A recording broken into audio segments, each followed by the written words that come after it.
Hey guys WhatsApp, আজকের ভিডিওতে আমরা কথা বলবো বিদ্যা মহর্ষি ট্রেলারটাকে নিয়ে। তো এই সিনেমাটা ডিরেক্ট করেছেন মজিদ থিরুমেনি এবং এই সিনেমাতে অভিনয় করছেন সুপারস্টার অজিত কুমার, তৃষা এবং অন্যদিকে আছেন অর্জুন সর্জা। তো এখানে অর্জুন সর্জাকে মেবি আমরা নেগেটিভ রোলেই দেখতে পাবো এবং তো অজিত কুমারকে অবভিয়াসলি হিরো ভূমিকাতেই দেখতে পাবো এবং তৃষা অনেক দিন ধরেই অজিত কুমারের সাথে কিন্তু অনেক সিনেমা করেছে এবং তার সাথে তাদের দুজনের জুটিটা কিন্তু দেখতে বেশ ভালো লাগে। তৃষা একজন এক্সপিরিয়েন্সড অভিনেত্রী, আমার কিন্তু তার কাজ খুবই ভালো লাগে। এবার এখানে যে ডিরেক্টর, তিনি কিন্তু এর আগে থারামের মতো সিনেমা বানিয়েছেন, যেটা কিন্তু মোটামুটি টিভিতে এবং ইউটিউবে কিন্তু খুব বেশিভাবে জনপ্রিয় এবং এই সিনেমাটা হিন্দি রিমেকও হয়েছিল, যেটা আদিত্য রয় কাপুর করেছিলেন গুমরা বলে। তো এবার চলে আসি যদি এই সিনেমা ট্রেলারটা নিয়ে। তো বিদ্যা মহর্ষি ট্রেলারটা কিন্তু আমার মোটামুটি বেশ ভালোই লেগেছে এবং আমার মনে হয় কোথাও না কোথাও অজিত কুমার এবং সমস্ত বড় স্টারেরা বুঝে গেছেন যে সব সিনেমা কিন্তু প্যান ইন্ডিয়া টার্গেট করে বানালে কিন্তু হবে না। সমস্ত সিনেমা, তামিল তেলেগু যে সিনেমাগুলো, সব সিনেমা প্যান ইন্ডিয়া করা সম্ভব নয় এবং সব সিনেমার মধ্যে সেই পালসটাও থাকে না যেটা পুরো ইন্ডিয়াকে অ্যাপিল করতে পারবে। তো সেই যে জিনিসটা যদি ভালো করে সবাই বুঝতে পারে, আমার মনে হয় কিন্তু খুব ভালো ভালো সিনেমা বেরিয়ে আসবে এবং লোকাল সিনেমা হওয়া কিন্তু খুবই দরকার, যেগুলো কিন্তু ভালোভাবে প্যান ইন্ডিয়া না হোক। আমি একটা তামিল সিনেমা দেখতে চাই, তো সেইটা আমার মনে হয় বিদ্যা মহর্ষি কোথাও না কোথাও।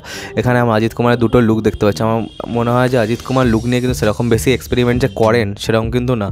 কারণ কি কেন বলছি, কারণ তিনি অনেকদিন ধরেই তার সল্ট পেপার লুকটাই আমরা দেখে আসছি এবং এটা চোখ বুঝলে যদি অজিত কুমারকে চিন্তা করি, কোথাও না কোথাও ওইটাই মাথায় আসবে।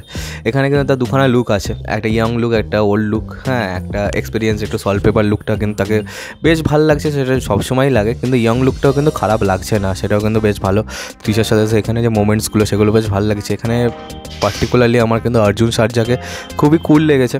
এখানে তাকে যেভাবে দেখানো হয়েছে সেটা কিন্তু খুব ভালো এবং এখানে ট্রেলারের যে কাটিংটা সেটা কিন্তু আমি খুব প্রশংসনীয় মনে হয়েছে। কেন কি এখানে ইয়ং যে লুকটা আছে সেখান থেকে ফাট করে শিফট করে ওল্ড লুকে চলে যাচ্ছে এবং অর্জুন সর্জার ক্ষেত্রেও কিন্তু এই ব্যাপারটা হয়েছে। সেগুলো কিন্তু দেখে বেশ ভালো লেগেছে এবং এখানে ট্রেলারের কালার গ্রেডিংটা সেটা কিন্তু খুব ভালো, কালার গ্রেডিংটা খুবই ভালো হয়েছে এবং এখানে ভিডিওর যে কোয়ালিটিটা সেটাও কিন্তু খুব ভালো। মানে এখানে যেভাবে আজারবাইজানকে দেখিয়েছে সেটা কিন্তু বেশ ভালো এবং এখানে মিউজিক অবভিয়াসলি অনিরুদ্ধ করছে। অনিরুদ্ধ তো মনে হয় তামিল যে কোনো সিনেমা মিউজিক করে, কিন্তু আমার মনে হয় অনিরুদ্ধের থেকেও ভালো মিউজিক ডিরেক্টর আছে, জেক্স বেজয় আছে, স্যাম সিএস আছে, তাদেরকে কিন্তু সেভাবে সুযোগ দেওয়া হয় না। স্যাম সিএস কিন্তু পুষ্পা 2-তে একটুখানি চান্স পেয়ে কিন্তু ভালো কাজ করেছেন। তবে অন্যদিকে আমি যদি বলি কাজের কথা যদি ফিরে আসি, তাহলে দেখতে হবে যে এখানে যে বিজিএমটা সেটা কিন্তু বেশ ভালো এবং আজারবাইজানের যে পোর্শনগুলো সেখান থেকে কিন্তু বিজিএমের একটা টার্ন আমরা কিন্তু লক্ষ্য করতে পারছি। তো সেটা কিন্তু বেশ ভালো এবং সিনেমাটা শেষ হতে হতে বিজিএমটা কিন্তু খুব ভালো হয়ে যায় এবং এই সিনেমায় যেটুকু অ্যাকশানের দৃশ্য আমরা দেখতে পেলাম সেগুলো কিন্তু বেশ ভালোভাবে ডিজাইন করা হয়েছে, সেগুলোর মধ্যে কিন্তু ক্যামেরা ওয়ার্কও বেশ ভালো ছিল। তো এবার চলো দেখা যাক যে আলটিমেটলি এই সিনেমাটা কেমন হয়।